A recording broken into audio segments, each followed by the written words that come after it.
Hey guys, welcome back. I know some of you might be wondering what's happening and why there isn't a gameplay video up like normal. Well, we decided to take a week off from the gameplays and instead cover one of my friend's favorite decks. That is Brago, King Eternal. This Cedh Azorious stacks deck has been one of his favorite decks to play, and over the years he's tried almost everything under the sun to tune this deck to be as cutthroat as possible. But before we continue, I wanted to let you all know that we have a Discord, and if you're interested in joining, I will have a link down below. If you ever want to come chat with us, have some fun, and maybe even play a game of Magic, come check us out. And lastly, I want to give a huge shout out to Neo Royale, House of Pricey Cardboard, for guessing the correct card on Twitter. He also runs another CEDH YouTube channel, and you guys should check him out. I will have his details linked down below, and if you ever want a shout out, we do a weekly Twitter game to test your Magic knowledge. But now it's time to get back to the video. Alright, block there, kill that. Oh, that is trample. Guess I'm just dead on board. Welcome. Looks like we have new guests in my court. I see you come with a recommendation from the esteemed Dead on Board YouTube channel. I guess I can't turn you aside now. It looks like you come seeking the power of my eternal kingdom. As you know, I, Brago, am the one true King Eternal. I know you probably heard false rumors that have circulated about my apparent death at the hands of an assassin. But just as the spells I wield, I am resilient and capable of handling any threat to my kingdom. I assume since you've made it here that you already know I draw my powers from blue and white mana. These are the colors of control and discipline, something that takes a lifetime to master. But as the Eternal King, I will show you their power. But where to start? I know you ephemeral beings are always in such a rush. Patience is a virtue, they say. But as king, I demand it. But what knowledge should I grant you first? Perhaps we should start with what makes my kingdom so powerful. Taxation. Though it might be different from whatever your ungrateful peasantry try to throw at you, but I'll start with the tried and true. One way to limit the rabble is to limit them from casting their spells. Rule of law, arcane laboratory, and my faithful Archon of Emeria will stop those that think a fancy, intricate combo will let them topple your reign. But why stop there when you can also limit their resources? A starving peasant is a subservient one. Winter orb, static orb, and back to basics all grind their blaze to a halt. And with all the mana trinkets I keep in the treasury, it will hardly affect my greatness. Kismet and frozen aether will stop them from hoarding their resources. And for an extra kick while they are down, add a tangle wire. With my abilities, it will send them back to the Dark Ages. As the one true Ghost King, I decree I shall be the only spirit haunting these halls. Plus, do you know how hard it is to get the stench of rotting flesh out of the carpet? Both Rest in Peace and the Grafticus Cage keep the lesser dead where they belong. Lastly, the catch-all stacks pieces. Since there is always some visionary that tries something they think will catch you off guard. If only they would learn. As the eternal leader, I am aware of their tricks, and they are not as original as they think they are. Aven Mind Sensor stops them from searching out their silver bullets. Hull Breacher, while being a scoundrel, is useful in bringing in extra treasure to fool the kingdom. And don't even start about what other people will lead their armies. I send my magistrate out and they won't even show their faces, the cowards. Everyone these days is also too reliant on activated abilities. They think no one will be able to stop it. Cursed Totem quickly shuts that down. I once had a rival bring a painted beast into combat, and the look on his face when his so-called commander suddenly stopped spitting out elementals or bringing my faithful subjects was priceless. But that's enough of a primer on that subject. You still want to leave here while you are young. Now that we have covered our passive defenses, let's focus on some more active ones. A king must be strong and lead from the front lines. And to do so, I bring a suite of counter magic and destruction to my opponents. Whether it be Flusterstorm, Mana Drain, or even a Force of Will, the list of counter magic my blue mana provides is immense, and you can never go wrong with a counter spell. And for those times where you're preoccupied, and something does manage to slip through the cracks, you have Cyclonic Rift, Aura of Silence, and Swords to Plowshares to take out pesky single targets, while Wrath of God, Day of Judgment, and Supreme Verdict will clear away the slate. But this subject has always been a little too boring, if you ask me. There are just too many good options to choose from nowadays. But I digress.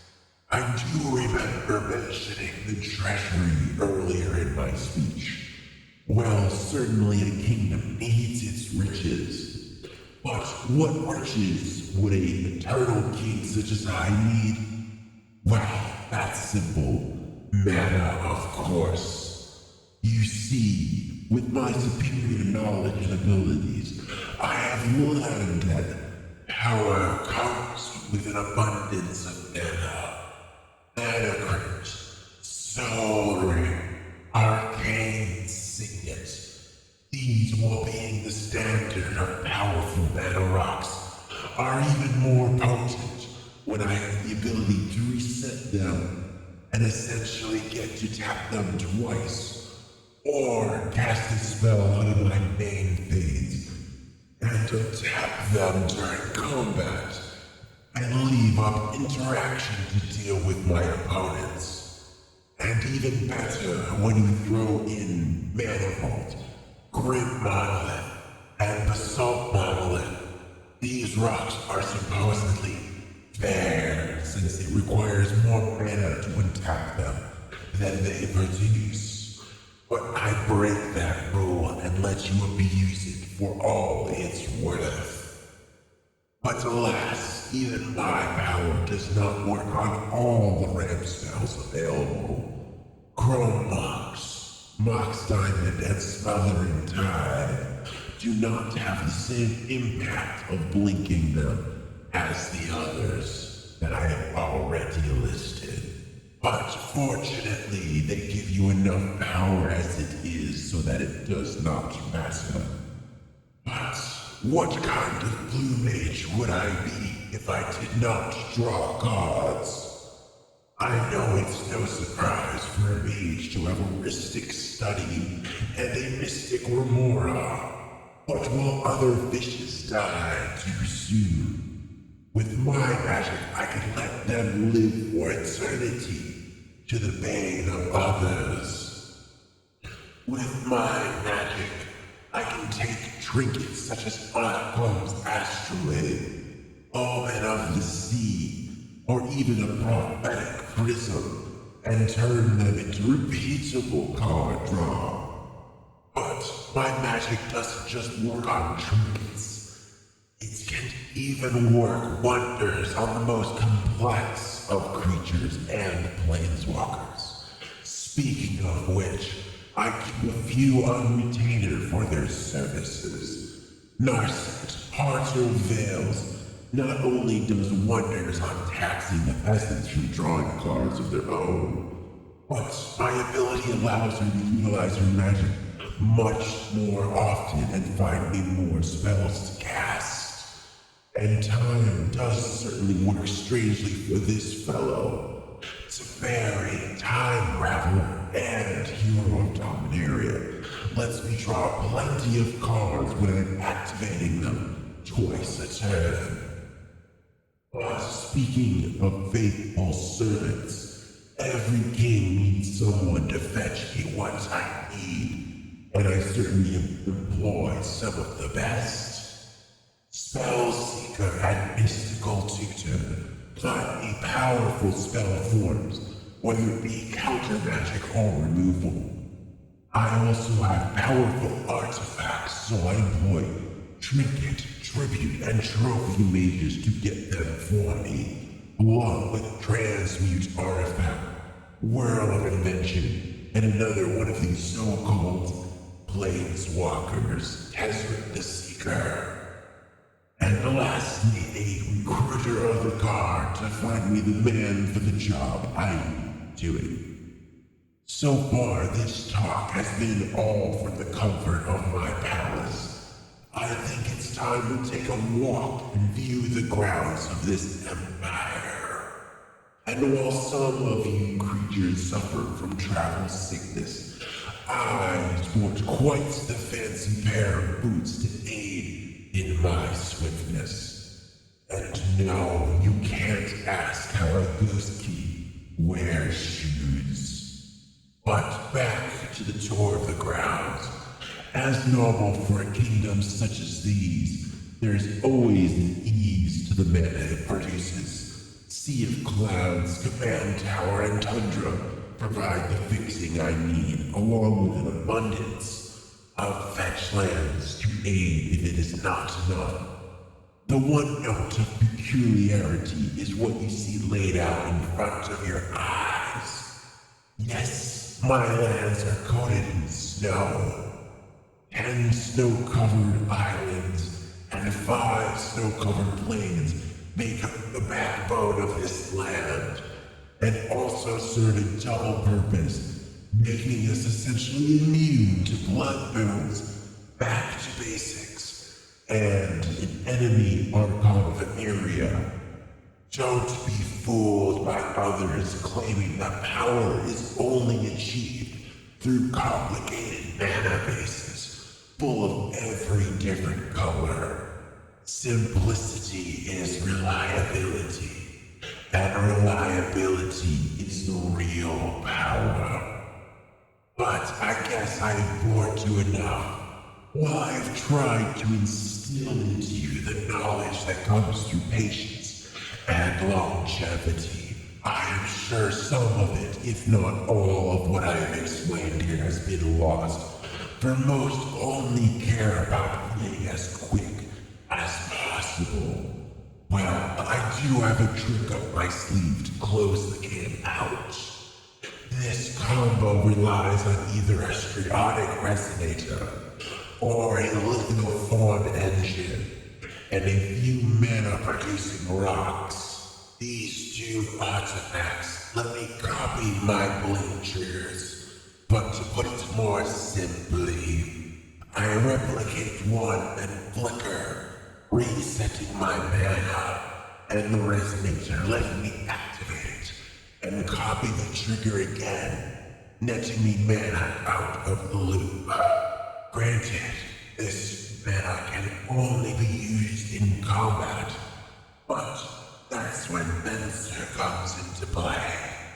He will return every permanent to their owner's hand and essentially give me the win. But you might argue, what if I don't have him available? Well, with all my men searching cards out and trinkets drawing me cards from you, I will find him very quickly, and the game will end and faster. Now, children, I think you have grasped an inkling of my power, and I hope the lesson I have instilled here has not fallen on deaf ears. Bring these teachings to battle, and you are all but assured victory. But at this I bid you a farewell. My kingdom has issues to be tackled and subjects to be ruled. Hey guys, welcome back. I hope you enjoyed your visit with Brago himself. You're pretty lucky the king had time to talk to you. I know we don't make many deck tech videos, but hopefully you enjoyed it. And we will be back next week with a normal CEDH gameplay. But question to the viewer, has this made you build the deck or just Brago in general? If not, who would you like to see featured as a deck tech? Let me know in the comments down below. Hey guys, thanks for making it to the end of the video. I just wanted to let you know that we have a TCG affiliate link. And if you ever see a card you want to try or are inspired to brew something new, use our link when purchasing and we'll receive a small portion of the sale. This is a great way to support the channel, and if you enjoyed the gameplay, please leave a like and subscribe, as it really helps us keep making videos. And remember, never give up, even if you're dead on board. I'll see you guys later.